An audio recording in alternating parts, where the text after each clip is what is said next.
हरे कृष्ण ओम अज्ञानतिमिरान्धस्य ज्ञानाञ्जन शलाकया चक्षुरुन्मिलितं येन तस्मै श्री गुरुवे नमः। श्री प्रभुपाद की जय।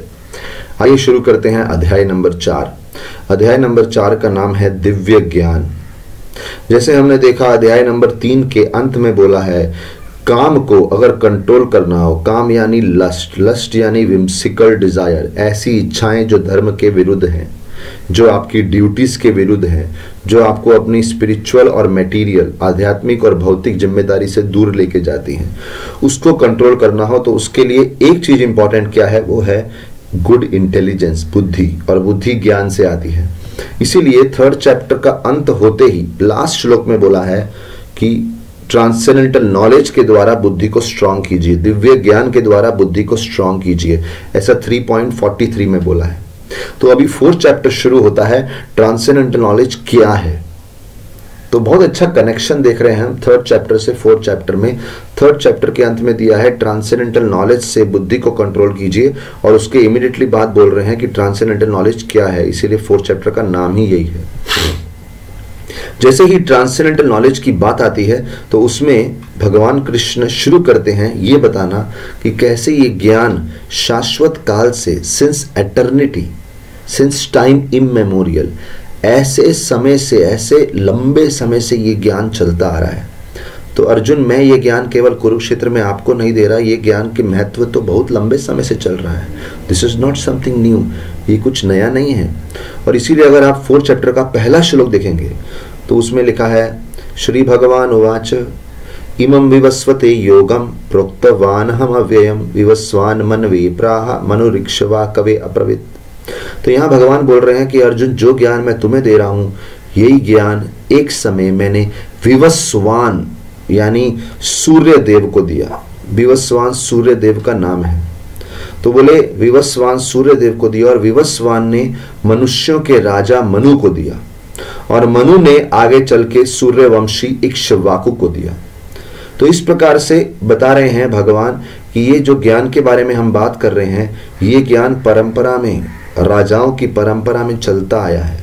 सूर्य देव ने मनु को दिया, मनु ने इक्ष्वाकु को दिया, इस प्रकार से ये ज्ञान चलता आया है। इसके ऊपर मैं एक कहानी बताना चाहूंगा श्री चैतन्य महाप्रभु की। श्री चैतन्य महाप्रभु एक दिन अपने भक्त, श्री चैतन्य महाप्रभु श्री कृष्ण, साक्षात श्री कृष्ण हुए, भगवान हुए। तो श्री चैतन्य महाप्रभु एक दिन बहुत कीर्तन कर रहे थे। तो कीर्तन के बीच में अपने भक्तों को एक बगीचे में लेके गए, और उन्होंने एक आम का बीज, आम का जो बीज होता है सूखा हुआ, वो लिया, और वो बीज को उन्होंने जमीन में डाला। और देखते ही देखते सबके सामने वो बीज बड़ा हुआ, बड़ा हुआ, बड़ा हुआ, उसका एक वृक्ष बन गया। और उसका इतना बड़ा वृक्ष बन गया, उस वृक्ष पे उसी समय सबके सामने पत्ते आ गए, पत्तों के साथ फूल आ गए, उसके साथ फल आ गए। वो पूरा पेड़ फूल फल पत्तों से भरा था। इतना बड़ा पेड़ हो गया। फिर चैतन्य महाप्रभु ने अपने एक भक्त को बोला, जाओ वो वाला फल दिख रहा है, वो तोड़ के लाओ। वो भक्त भागता हुआ गया, बड़ी चढ़ के गया पेड़ पे, ले आया फल। बड़ा खुश था वो, तो महाप्रभु की सेवा में मैं फल लेके आ रहा हूँ। एक फल ले आया, बहुत बड़ा आम का फल था, वो महाप्रभु के हाथ में दे दिया। जब महाप्रभु के हाथ में वो फल दे दिया, महाप्रभु ने बोला, देखो ये फल है, सब देखो इसे ध्यान से। सब देख रहे थे, सबको समझ में नहीं आया महाप्रभु क्या सिखाना चाह रहे हैं। तभी महाप्रभु ने बोला, ये फल है। और जैसे ही महाप्रभु ने फल सबको दिखाया, पीछे जो इतना बड़ा पेड़ जो देखते ही देखते बढ़ आया था सबके सामने, वो पेड़ सबकी आंखों से अदृश्य हो गया, गायब हो गया। फिर महाप्रभु ने एक बहुत ही अच्छा लेसन दिया।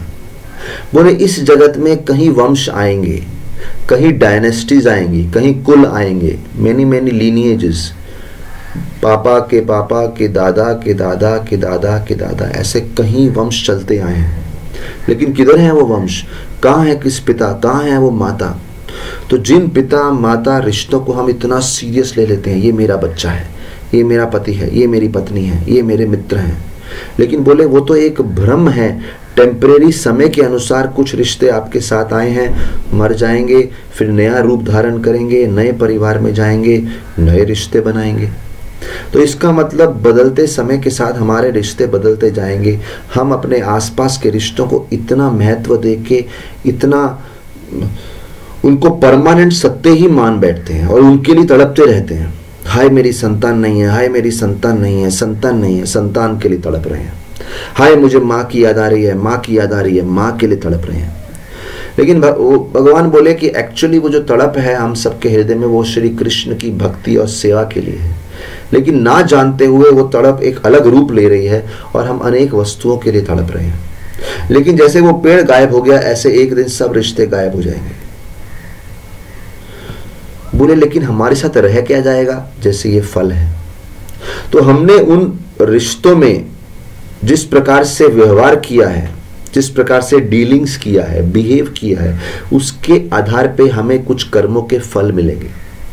और जो कर्मों के फल मिलेंगे वो हमारे साथ जन्म जन्मांतर तक चलते जाएंगे। इसलिए देखते हैं कोई व्यक्ति गोरा है तो कोई काला है, कोई व्यक्ति अमीर है कोई गरीब है, कोई व्यक्ति लंबा है कोई छोटा है, कोई व्यक्ति की शादी हो रही है कोई की नहीं हो रही, बहुत समस्या, बहुत कोशिश करने के बाद भी शादी नहीं होती। कोई व्यक्ति संतान के लिए बहुत तड़प रहा है, किसी को संतान आसानी से प्राप्त हो गई। किसी के पास धन भी है, रूप भी है, शरीर भी अच्छा है, लेकिन शरीर में कोई बीमारी हो गई। तो किसी ना किसी दृष्टि से कोई ना कोई खोट आ जाएगा हमारे अंदर। और वो खोट आने की वजह से वो क्यों आया है? क्योंकि हमने कुछ कर्म किए हैं जिसका फल हम अभी भुगत रहे हैं।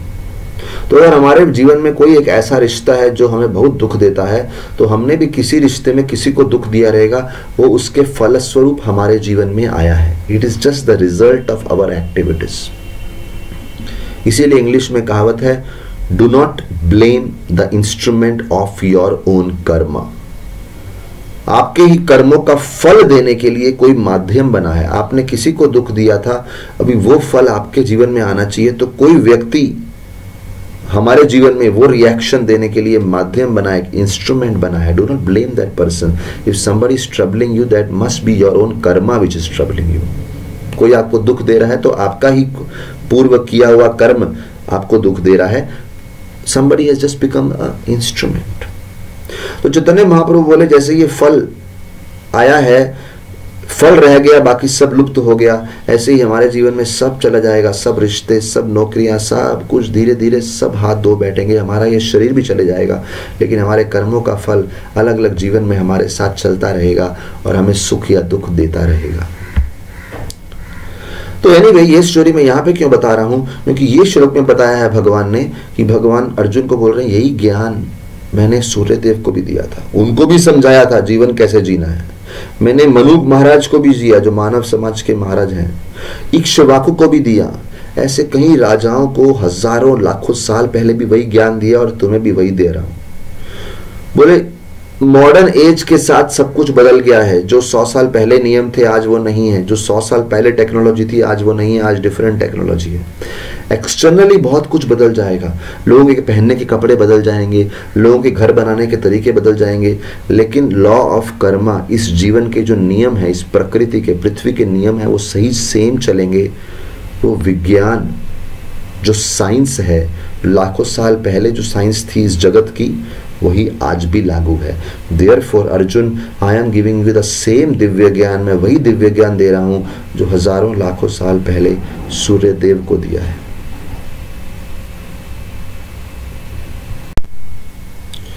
तो जब इस प्रकार से उन्होंने सूर्य देव के बारे में बताया, अर्जुन को बड़ा अच्छा लगा कि ये ज्ञान कितना महत्वपूर्ण है।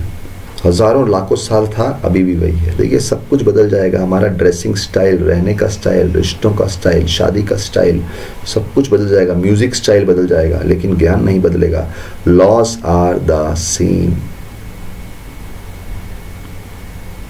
इसीलिए एक कहावत है हिंदी में, माटी का संसार है खेल सके तो खेल, माटी का संसार है खेल सके तो खेल, बाजी रब के हाथ है पूरा विज्ञान फेल। माटी का संसार है, this world is like made of mud which is very delicate. खेल सके तो खेल, come on play, but at the end this माटी, ये जो मिट्टी है बट टूटने वाली है, ये जो संसार है टूट जाने वाला है, सब रिश्ते टूट जाने वाले हैं। जब तक खेलना है, मेंटेन करने की कोशिश कर लो मेंटेन, बट अंत में सब छूट ही जाने वाले हैं। बाजी रब के हाथ है, विच मीन्स जैसे अंपायर डिसाइड करता है गेम में कौन विक्टोरियस है, ऐसे अल्टीमेटली बाजी तो भगवान के हाथ है, रब के हाथ है। पूरा विज्ञान फेल, पूरा साइंस फेल हो जाएगा, जो मर्जी इस जगत को चेंज करने की कोशिश करो, लेकिन अल्टीमेट विज्ञान, अल्टीमेट साइंस भगवत गीता की ही लागू होने वाली है। You can not refute it. Bhagavad Gita में सब बताया है, रिश्तों का विज्ञान क्या है, जीवन में सुख प्राप्त करने का सही विज्ञान क्या है, जीवन का शुरुआत और अंत कैसे होता है। गीता भागवत में ये सब ज्ञान दिया है। And what is of real value in life, ये भी बताया है। तो इतना सब देखने के बाद, इतना सब बताने के बाद हम देखते हैं कि बहुत सुंदरता से देखिए ये बात बताई है। अभी इसका अगला श्लोक देखते हैं क्या बताया है। भगवान बोलते हैं, एवं परंपरा प्राप्तम इमं राजर्षयो विदुष काले नेह महता योग नष्ट परंतप। भगवान बता रहे हैं, जिस प्रकार से मैंने विश्वविवस्वान को, इक्ष्वाकु को, मनु को ज्ञान दिया, उसी प्रकार से जनरली ये ज्ञान परंपरा में चलता आया है। सेकंड श्लोक में बता रहे हैं परंपरा। परंपरा यानी एक व्यक्ति ने दूसरे को दिया, दूसरे ने तीसरे को दिया। जैसे फल है, एक ने दूसरे को दिया, दूसरे ने तीसरे को दिया, तीसरे ने चौथे को दिया। लेकिन अगर फल बिना ऐसे पास किए हुए बहुत ऊंची हाइट से नीचे गिर जाए तो क्या होता है, फल टूट जाता है। लेकिन अगर बहुत ऊंची हाइट से नीचे भेजना हो तो हैंड बाय हैंड, एक एक हाथ से पास करते हुए देना चाहिए। तो परंपरा भी उसी प्रकार है कि एक ज्ञान एक आचार्य ने दूसरे गुरु को दिया, उन्होंने तीसरे को दिया, चौथे को दिया, ऐसे उनकी परंपरा में बड़े ही सम्मानता से ये ज्ञान नीचे आया है। Very very important point. लेकिन यहाँ भगवान बता रहे हैं कि परंपरा कई प्रकार की होती है। यहाँ भगवान बता रहे हैं राज ऋषियों की परंपरा। अगर आप शब्द देखेंगे, इमम राज ऋषयो विदुहु, तो परंपरा जो होती है संतों की होती है, वैरागियों की होती है। लेकिन परंपरा में राजऋषि भी आते हैं। वो राजऋषि कौन है? तो दो प्रकार के भक्त हुए। एक भक्त हुए जो वैरागी होते हैं, जो वन में रहते हैं। लेकिन राजऋषि वो भी इक्वल लेवल के भक्त हैं। राजऋषि कौन है? जो घर में रहते हैं, समाज की जिम्मेदारी उठाते हैं, लेकिन भक्ति करते हैं। राजा हैं। राज ऋषि मतलब they are kings, they have lot of responsibilities, बहुत सारी जिम्मेदारी हैं। लेकिन साथ ही साथ भगवान श्री कृष्ण की भक्ति में, स्पिरिचुअलिटी में, अध्यात्म में पूर्ण रूप से केंद्रित हैं। इसे बोलते हैं राज ऋषि। भगवान बोल रहे हैं, अर्जुन तुम्हें मैं साधुओं का, वैरागियों का एग्जाम्पल नहीं दूंगा, तुम्हें मैं राजाओं का एग्जाम्पल दूंगा, ताकि तुम रिलेट कर सको कि तुम भी राजा हो, तुम भी एक क्षत्रिय हो। तो तुम क्षत्रिय हो तो तुम्हें मैं दूसरे क्षत्रियों का, दूसरे राजऋषियों का एग्जाम्पल दूंगा। मैं आपको राजऋषियों का एग्जाम्पल समझाने के लिए कुछ उदाहरण देता हूं। एक उदाहरण आता है महाराज युधिष्ठिर का। महाराज युधिष्ठिर के बारे में बताया है कि उनका राज्य कैसे था। महाराज युधिष्ठिर का राज्य, महाराज युधिष्ठिर एक राजऋषि हुए। कैसे राजऋषि हुए? बोलते हैं, भीष्म देव तथा भगवान कृष्ण ने जो कुछ कहा उसके ज्ञान अनुसार ही युधिष्ठिर महाराज चलते थे। तो युधिष्ठिर महाराज राज्य संभालते थे, but always under the guidance, हमेशा मार्गदर्शन में रहते हुए एक्सपर्ट, एक्सपीरियंस्ड भक्तों के और भगवान के। और उनका राज्य कैसा था? उन्होंने पृथ्वी तथा सागरों पर राज्य किया और उनके छोटे भाई उनका साथ देते थे। तो यहाँ पे क्योंकि युधिष्ठिर महाराज एक बहुत ही प्रामाणिक, बोनाफाइड, वंडरफुल डिवोटी राजा हैं, उनके चार भाई जो थे, भीम, नकुल, सहदेव, ये सब उनके साथ पूर्ण कोऑपरेट करते थे। क्योंकि युधिष्ठिर महाराज ने इतना इन्वेस्टमेंट किया था उस रिलेशनशिप में कि चारों का पूर्ण रूप से इमोशनल सपोर्ट था। कभी झगड़ा नहीं था कि आप राजा क्यों, हम सेवक क्यों। They just loved to be servants. जैसे रामचंद्र के सेवक भरत महाराज, जो उनके छोटे भाई थे, वो राम के सेवक बनना चाहते थे, कोई राजा बनने की इच्छा नहीं थी। ऐसे यहाँ चार भाई युधिष्ठिर महाराज के हमेशा सेवक बनना चाहते थे। जबकि ये चारों भाई के कभी कभी ओपिनियन युधिष्ठिर के साथ मैच नहीं भी होते थे, फिर भी अपने ओपिनियंस को छोड़ के दे जस्ट लव्ड युधिष्ठिर महाराज। ऐसे राजऋषि युधिष्ठिर महाराज थे। युधिष्ठिर महाराज के बारे में और बोलते हैं, महाराज युधिष्ठिर के राज्य में मनुष्य को जितना भी पानी चाहिए था, बादल उतना ही बरसाते थे। तो बहुत अच्छी पॉइंट है। बहुत ज्यादा बारिश नहीं, कम बारिश नहीं, क्योंकि युधिष्ठिर महाराज भगवान के इतने बड़े भक्त हैं, इसलिए सभी देवता भी उनका कोऑपरेट करते थे। दैट वाज राज ऋषि। और पृथ्वी मनुष्यों की सारी आवश्यकताओं की पूर्ति प्राप्त करती थी। तो पृथ्वी, धरती माता, तो जब मनुष्य बुरा व्यवहार करते हैं तो पृथ्वी भी अपना जो रिसोर्सेज है उनको रोक लेती है। तो पृथ्वी से अन्न बराबर से प्राप्त नहीं होता, पृथ्वी से हमारी जरूरतें प्राप्त नहीं होती, क्योंकि मनुष्य बहुत धर्म का उल्लंघन कर रहे हैं। लेकिन जब मनुष्य धर्म का आचरण करते हैं, अपना ड्यूटीज बराबर से करते हैं, तो पृथ्वी भी सारी संपत्ति देती है। तो युधिष्ठिर महाराज के राज्य में अर्थ वॉज प्रोवाइडिंग एवरीथिंग रिक्वायर्ड। और दूध से भरे थनों वाली तथा प्रसन्न चित्त गौएं अपने दूध से चारा गाहे को सिक्त कर देती थी। What does it mean? मतलब युधिष्ठिर महाराज के राज्य में गौ माता भी इतनी प्रसन्न थी, हेल्दी गाय थी, और इतनी लाखों लाखों की संख्या में गाय थी उनकी गौशाला में, और उनके थन दूध से इतने भरे रहते थे, और वो गाय इतना प्रसन्न रहती थी कि किसी को जाके धोना नहीं, गाय से दूध निकालना नहीं पड़ता था। वो गाय तो ऐसा दूध देती थी कि अपने आप दूध गिरता जा रहा है, और पूरी पृथ्वी दूध से ही सिक्त हो गई है, गीली हो गई है, इतना दूध मिल रहा है। और क्यों मिल रहा है? ये गाय इतनी प्रसन्न है, वेरी वेरी इंपॉर्टेंट। और गाय इतनी प्रसन्न क्यों है? क्योंकि राजा इतने हाई क्लास है। तो देखेंगे जो लोग बहुत ही धार्मिक होते हैं, धन की भी अच्छी रहती है, तो गौशाला भी उनकी बढ़िया चलती है, फर्स्ट क्लास, गायें भी खुश रहती हैं। तो यहाँ पे हम देखते हैं युधिष्ठिर महाराज एक राजऋषि थे, जिनसे उन्होंने ऐसा राज किया कि पृथ्वी ने, बादलों ने, गौ माता ने भरपूर समृद्धि बरसाई, उनके भाइयों ने पूर्ण सहयोग दिया। और फिर बोलते हैं प्रत्येक ऋतु में जितने भी मौसम्स होते हैं, समर, विंटर, रेनी, ऑटम, स्प्रिंग, वर्षा ऋतु, शरद ऋतु, प्रत्येक ऋतुओं में नदियां, समुद्र, पर्वत, जंगल, लताएं और कारगर औषधियां, मतलब रिवर्स, माउंटेन्स, हिल्स प्रचुर मात्रा में राजा को अपनी अपनी जरूरतें प्राप्त करते थे। एक तरह से मानो जो नेचुरल रिसोर्सेज हैं वो राजा को टैक्स दे रहे हैं, सही समय पे सही वस्तु प्रदान करके।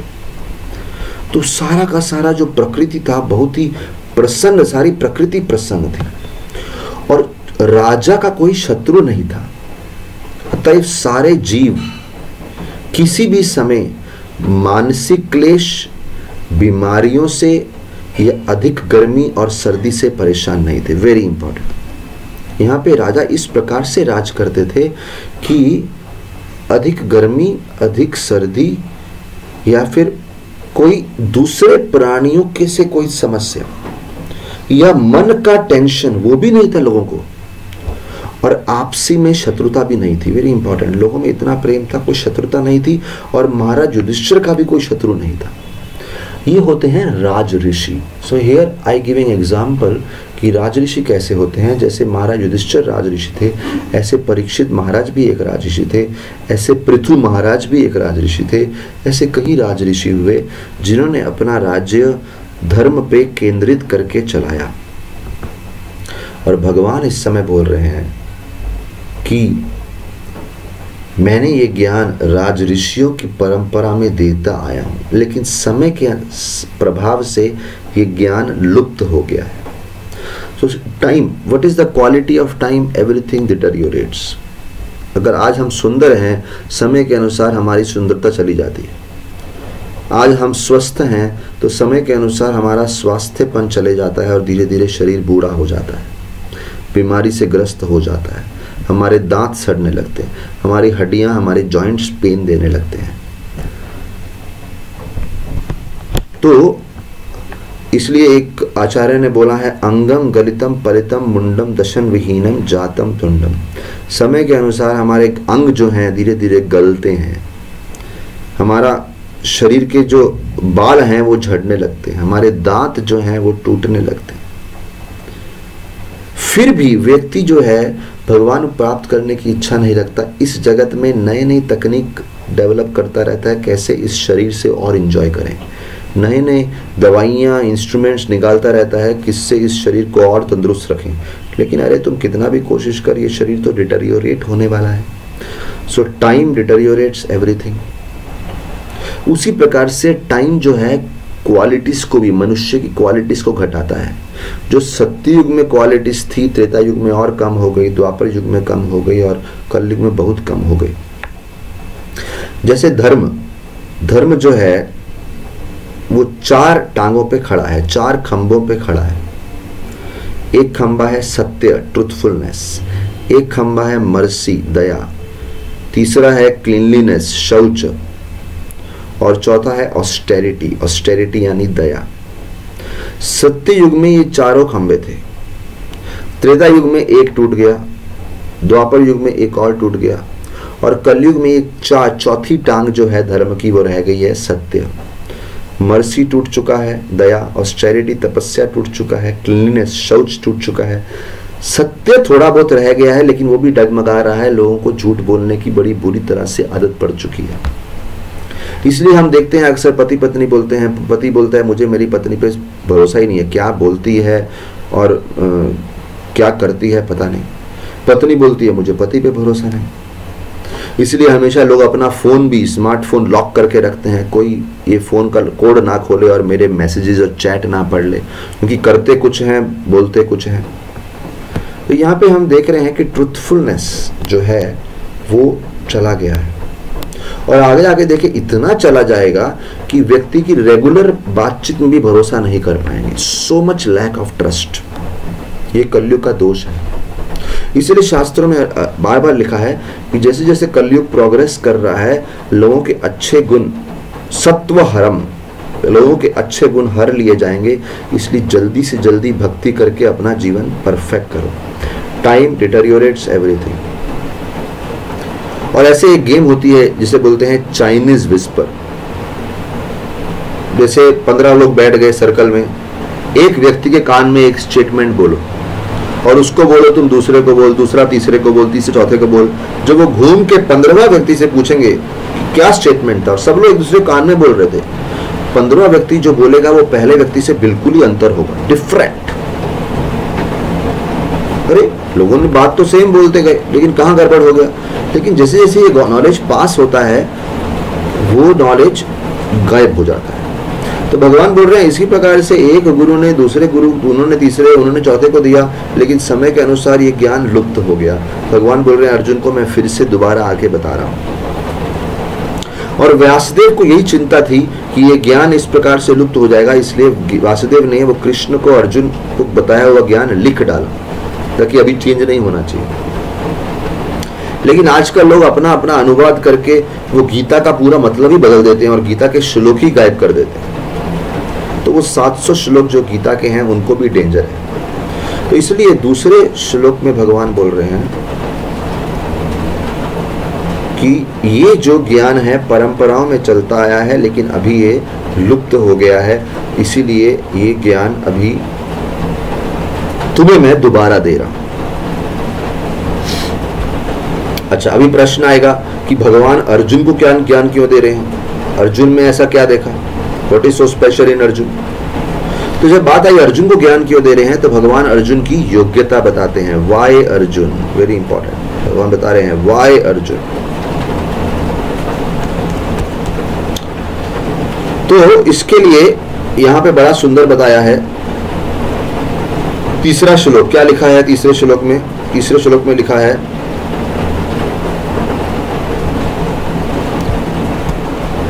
स एवायं मया ते दया योग प्रोक्त पुरातन भक्तोसी में सखा चेति रहस्यम है उत्तमम। बोले ये ज्ञान मैं तुम्हें दे रहा हूं कि तुम्हारे अंदर 2 गुण हैं, तुम मेरे भक्त हो और मेरे मित्र हो। तो तुम्हें मेरे से कोई द्वेष नहीं है, you just love me like anything. आप मुझसे भरपूर प्रेम करते हैं। तो देखिए ये प्रेम एक ऐसी चीज है, अगर कोई व्यक्ति सच में प्रेम करता है तो एक दूसरे के भाव को समझ सकता है। He can understand the need of other person। तो यहां बोल रहे हैं कि आप मुझसे प्रेम करते हैं, आप मेरे डिवोटी और फ्रेंड। 2 qualifications are mentioned, 2 योग्यता, डिवोटी और फ्रेंड। क्योंकि एक डिवोटी होता है, ठीक है डिवोटी हैं, मंदिर गए, चंदा दिया, अपनी इच्छा पूर्ण करी। लेकिन यहाँ बोल रहे हैं फ्रेंड। इंग्लिश में एक कहावत है, जो मित्र जरूरत में काम आए वही वास्तविक मित्र है। अ friend in need is a friend Indeed. तो मित्र वो नहीं जो अपनी जरूरतें पूरी करे, मित्र वो है जो अपने मित्र की जरूरत पूरी करने के बारे में सोचे। So Arjun was such a devotee जो कृष्ण की इच्छा पूर्ण करने के लिए उसका जीवन समर्पित था। तो therefore he is telling, Krishna बोल रहे हैं क्योंकि तुम ऐसे मित्र हो जो अपने स्वार्थ के लिए भक्ति नहीं कर रहे। इसलिए बोलते हैं रिश्तों के धागे अगर भावनाओं से जुड़े हुए हैं तो कभी नहीं टूटते। रिश्तों के धागे अगर भावनाओं से जुड़े हों तो कभी नहीं टूटते। रिश्तों के धागे जो स्वार्थ से जुड़े हों बहुत ही कच्चे होते हैं, कभी भी टूट जाते हैं। स्वार्थ से those relationships which are based on selfishness, you scratch my back, I scratch your back, ऐसे रिश्ते जो स्वार्थ पे जुड़े हैं, तुम मेरी जरूरत कर मैं तेरी। इसीलिए आजकल डाइवोर्स बहुत होता है कि पति पत्नी के रिश्ते स्वार्थ पे जुड़े हैं, तुम मेरी जरूरत पूरी नहीं कर रहे इसलिए हम तुम्हें छोड़ रहे हैं। लेकिन जो रिश्तों के धागे भावनाओं से जुड़े हैं, रियल लव, सेंटिमेंट्स, सेंटिमेंटल नहीं, सेंटिमेंट्स, ऐसी भावनाएं जो समर्पण पे, सेवा पे, एक दूसरे की इच्छा पूर्ण करने पे जुड़े हैं, जिसमें कोई ये नहीं देखता कि मेरा पार्टनर मेरी इच्छा पूर्ण कर रहा है कि नहीं, वो सोचता है कि मैं कैसे अपने पार्टनर की इच्छा पूर्ण कर रहा हूँ। ऐसे रिश्ते बहुत लंबे समय तक टिकते हैं। भगवान बोल रहे हैं अर्जुन को, तुम्हारा रिश्ता मेरे साथ ऐसा है, राइट? तो परंपरा ऐसी होनी चाहिए, ऐसे रिश्ते होने चाहिए, तो फिर लंबे समय तक टिकते हैं। बहुत ही इंपॉर्टेंट पॉइंट बता रहे हैं यहाँ पे। तो और उसके बाद बोलते हैं कि आप मेरे भाव को समझ सकते हैं, इसीलिए आप योग्य हैं, आप क्वालिफाइड हैं इस ज्ञान को प्राप्त करने के लिए।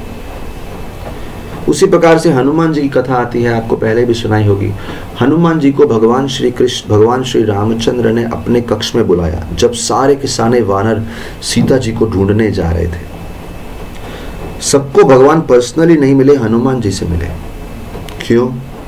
भगवान हनुमान जी से मिले, हनुमान जी को बोले कि सभी लोग अच्छे सेवक हैं लेकिन आप बहुत विशेष हैं, मुझे लगता है आप ही सीता जी को ढूंढ पाएंगे।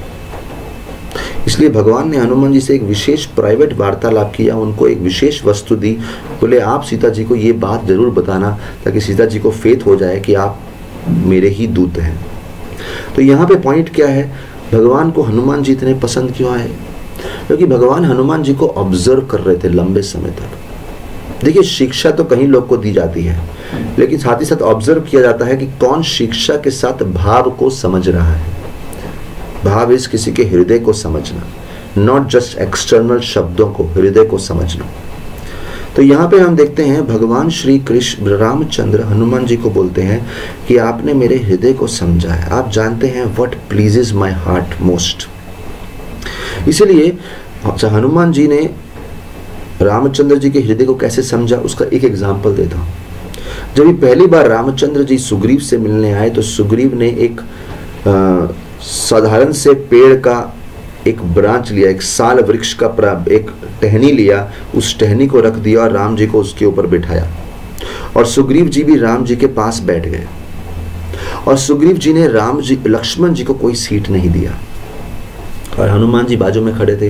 हनुमान जी सोच रहे थे, बाप रे, राम को सीट दिया, लक्ष्मण का सेवा नहीं किया।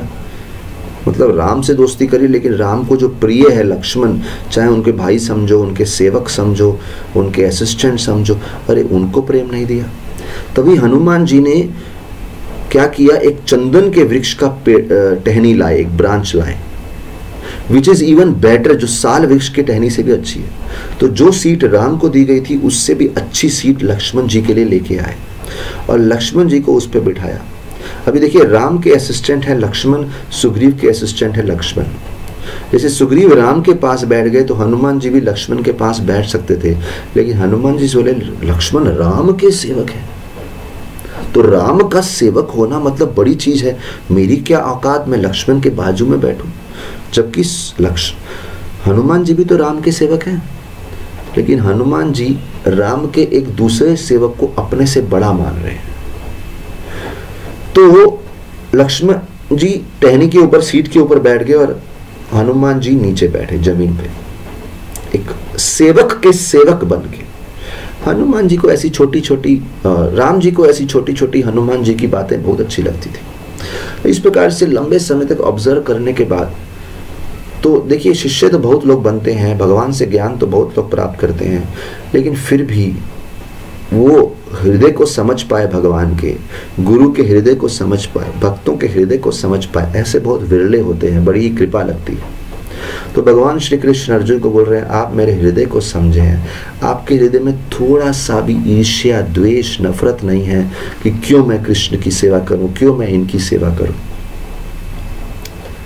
तो यहाँ पे हम देख रहे हैं, बहुत ही इंपॉर्टेंट बात है। कभी कभी भौतिक जगत में हम देखते हैं कि शिष्य लोग गुरु का आश्रय प्राप्त करते हैं, लेकिन मन में सोचते हैं कब ये गुरु गद्दी से हटें और हम इनकी गद्दी स्वीकार करें। ऐसा भी कभी कभी होता है। तो इसका मतलब ज्ञान प्राप्त किया लेकिन शुद्ध भाव से नहीं किया। लेकिन यहाँ अर्जुन को भगवान कृष्ण बोल रहे हैं, आप मेरे भक्त हैं और मेरे मित्र हैं जो मेरे भाव को समझे हैं। इसीलिए जब ज्ञान पूरा लुप्त हो गया है, चाइनीज विस्पर में गुम गया है, राजाओं से आते आते गायब हो गया है, मैं तुम्हें फिर से दे रहा हूँ और गीता की स्थापना कर रहा हूँ। जो शिक्षा शाश्वत काल से चलती आ रही है, सूर्य देव को भी दिया था, मनु को दिया था, इक्ष्वाकु को दिया था, I am giving you again. Very important point. तो ये 3 श्लोक बहुत इंपॉर्टेंट है कि दिव्य ज्ञान कैसे मिलता है। और एक लास्ट बात करना चाहूंगा दिव्य ज्ञान के बारे में। जब भगवान ने अर्जुन को बोला कि मैंने ये ज्ञान सूर्य देव को दिया है, अर्जुन को झटका लगा। सूर्य देव? अरे तुम्हारा और मेरा जन्म तो एक ही समय हुआ, क्योंकि अर्जुन भगवान कृष्ण को एक तरह से अपने मित्र मानते थे, राइट। अभी कृष्ण तो थे अर्जुन के मामा के बेटे हुए, तो एक तरह से कजन हो गए, और उनका जन्म भी इस पृथ्वी पे जन्म एक ही समय पे हुआ। तो इसलिए 4थे श्लोक में अर्जुन प्रश्न पूछते हैं, ऐसा कैसे? तो अर्जुन बता रहे हैं कि अगर हमारे गुरुओं से, हमारे या भगवान से कभी कोई डाउट हो जाए तो नम्रता से पूछ लेना चाहिए। तो यहाँ अर्जुन को कृष्ण पे डाउट हो रहा है, अरे कृष्ण आप बोल रहे हैं, ऐसे ही मजाक कर रहे हैं या अपना ऐसे ही बढ़ाई कर रहे हैं, ऐसा कैसे हो सकता है? हमारा जन्म साथ में हुआ है, आप सूर्य देव से कहाँ मिलाए? लेकिन बड़ी नम्रता से पूछा, डाउट हुआ लेकिन नम्रता से पूछा। तो 4थे श्लोक में अर्जुन ने कृष्ण से पूछा, ऐसा कैसे? तो उसका उत्तर 5वें श्लोक के बाद देते हैं। लेकिन यहां एक बात बोलना चाहूंगा कि कृष्ण ने परंपरा का ज्ञान अर्जुन को देते हुए एक और बहुत अच्छा टेक्निक लगा दिया। वो क्या था? अर्जुन अपनी छोटी सी दुनिया में घुसे हुए थे, स्मॉल वर्ल्ड। मैं हूँ, मेरे भाई हैं, मेरा राज्य है, भीष्म है, द्रोणा है, मेरे अंकल हैं, मेरे रिश्तेदार हैं। वो अपने पारिवारिक चिंताओं में बहुत घिर गए थे। तो भगवान उनको पारिवारिक चिंताओं से उठा के एक स्काई व्यू दे रहे हैं। देखो दुनिया कितनी बड़ी है। कभी कभी लोग अपने घर की 4 दीवारी में ही किच किच करते रहते हैं। कभी कभी महिलाएं पूरा दिन किचन में बिताती हैं, तो सारा किचन के बारे में सोचते सोचते घर के 4 स्त्रियां आपस में झगड़ के घर का बिल्कुल बर्बाद कर डालती, क्योंकि वो सोचती नहीं कि अरे इस घर से ऊपर भी एक दुनिया है, लोग कितने पीड़ित हैं, लोग भूखे मर रहे हैं, लोगों को खाना नहीं मिलता, लोगों को अच्छे रिश्ते नहीं मिलते। यहाँ हमको 4-5 रिश्ते मिले हैं, घर में प्रेम से रहें, ये नहीं देखते। सो एग्जाम्पल देते हैं, जैसे एयरप्लेन है। जब एयरप्लेन एयरपोर्ट पे होता है तो सब बिल्डिंग्स बड़ी बड़ी दिखती हैं, लेकिन जैसे ही ये प्लेन हवा में उड़ता है तो धीरे धीरे सब बिल्डिंग्स छोटे छोटे मैच बॉक्स की तरह, छोटी छोटी माचिस की डिब्बियों की तरह दिखने लगती हैं और धीरे धीरे गायब भी हो जाती हैं। लेकिन जैसे जैसे वो प्लेन लैंड होता है ये सब बड़ी बड़ी दिखने लगती हैं। इसी प्रकार से अगर हम अपनी बुद्धि इस दुनिया की बातों में इतना लगाए रखें तो हमें इस दुनिया की प्रॉब्लम तो बड़ी बड़ी दिखने लगती है। लेकिन समय समय पे हम अपनी बुद्धि को इस दुनिया की बातों से हटा के भगवत गीता, भागवतम और भगवान की और सृष्टि के ज्ञान प्राप्त करने में लगाएं तो हम अपनी प्रॉब्लम से ऊपर उठते हैं और हम देखते हैं हमारी प्रॉब्लम कितनी छोटी है, जैसे वो बिल्डिंग माचिस की डिब्बियों की तरह दिखती है क्योंकि हवा में उड़ गए। ऐसे ही अगर हाई क्लास नॉलेज के लेवल से देखेंगे तो हमारे जीवन की प्रॉब्लम्स बहुत छोटी दिखेंगी। तो ना तो हमें किसी चीज का डिप्रेशन होगा, ना किसी चीज का घमंड होगा। जब हमारे पास कुछ नहीं होता है तो हमें डिप्रेशन हो जाता है, तो हमें डिप्रेशन एक बड़ी बिल्डिंग के समान लगता है। और हमारे पास जब बहुत कुछ होता है तो हमें घमंड हो जाता है, हमें लगता है हमारे पास इतना बड़ा घर है, इतनी बड़ी गाड़ी है। लेकिन जब हम हवा में उड़ते हैं तो हम देखते हैं ये तो कुछ भी नहीं, बहुत छोटा छोटा है, this is so insignificant. Take a sky view. तो भगवान कृष्ण भी अर्जुन को एक स्काई व्यू दे रहे हैं। बोले अर्जुन देखो यार, तुमने कितने जन्म लिए, तुम हर जन्म में अपनी प्रॉब्लम्स को इतना सीरियस मानता रहा, कहाँ है वो प्रॉब्लम्स। जैसे प्रभुपाद जी के सामने एक शिष्य बैठे थे जिनका नाम था तमाल कृष्ण महाराज, और तमाल कृष्ण महाराज ये स्टोरी बड़े शौक से बताते हैं। क्या बताते हैं कि प्रभुपाद जी के सामने एक दिन तमाल कृष्ण महाराज बैठे थे और अपनी समस्या को या अपनी अचीवमेंट्स को बहुत बड़ा समझ के वहां पे प्रस्तुत कर रहे थे। तो देखिए, हम अपने डिप्रेशन को प्रस्तुत करते हैं या हमारी अचीवमेंट्स को, हमारे दुख को या सुख को, दोनों को बहुत सीरियस ले लेते हैं। तो प्रभुपाद जी ने बोला, प्रभुपाद जी बोले बहुत बड़ी सृष्टि है यूनिवर्स, उस यूनिवर्स में बहुत सारे प्लैनेट्स हैं, उन बहुत सारे प्लैनेट्स में एक छोटा सा प्लैनेट है अर्थ, पृथ्वी। देखिए, बहुत बड़ी सृष्टि में अर्थ तो बहुत छोटी है। उस अर्थ में बहुत सारे समुद्र हैं और बहुत सारी कंट्रीज हैं। उन बहुत सारी कंट्रीज में से एक छोटी सी कंट्री है जो एक पॉइंट के समान दिखती है, वो है भारत, इंडिया। उस इंडिया में बहुत सारी स्टेट्स हैं। उस बहुत सारी स्टेट्स में एक छोटी सी स्टेट है महाराष्ट्र। उस महाराष्ट्र में मैं एक एग्जाम्पल, उसी एग्जाम्पल को हमारी भाषा में बता रहा हूं, हमारी परिस्थिति में बता रहा हूं। ये कि अभी हम मुंबई में बैठे हैं, तो बोले महाराष्ट्र में एक छोटा सा शहर है मुंबई। उन दिनों बॉम्बे हुआ, और उस बॉम्बे में भी बहुत सारे करोड़ों, हजारों, लाखों, करोड़ों लोग हैं। उसके अंदर एक छोटा सा व्यक्ति है तमाल, और वो अपने आप को इतना महत्वपूर्ण और अपनी समस्याओं को इतना महत्वपूर्ण समझ रहा है, so important. So as soon as you take a sky view, आपका सब कुछ बहुत छोटा दिखने लगता है। भगवान कृष्ण इन 3-4 श्लोकों के द्वारा, जो चौथे अध्याय के फर्स्ट में आते हैं, 3 पर्पस से सॉल्व कर रहे हैं। पहला तो वो 3rd चैप्टर से कनेक्ट कर रहे हैं। 3rd चैप्टर में बताया था दिव्य ज्ञान कल्टीवेट करो, तो 4th चैप्टर में बता रहे हैं कि दिव्य ज्ञान कहां से आता है। चैप्टर का नाम ही दिव्य ज्ञान है। दूसरा चीज भगवान बता रहे हैं, दिव्य ज्ञान परंपरा में आता है। तीसरा चीज भगवान बता रहे हैं कि दिव्य ज्ञान किस परंपरा में था और अभी मैं दोबारा तुम्हें दे रहा हूं, क्यों? क्योंकि तुम मेरे डिवोटी और फ्रेंड हो। और अगला चीज जो भगवान स्थापित कर रहे हैं इसके द्वारा, एक स्काई व्यू, अपनी छोटी प्रॉब्लम से ऊपर उठो, come on, take a sky view of life. तो इस प्रकार से बहुत सुंदरता से भगवान ने चौथा अध्याय शुरू किया। अगले सेशन में we will start from 5th shloka, 5 से 10वें श्लोक तक हम चर्चा करेंगे। धन्यवाद। हरे कृष्णा।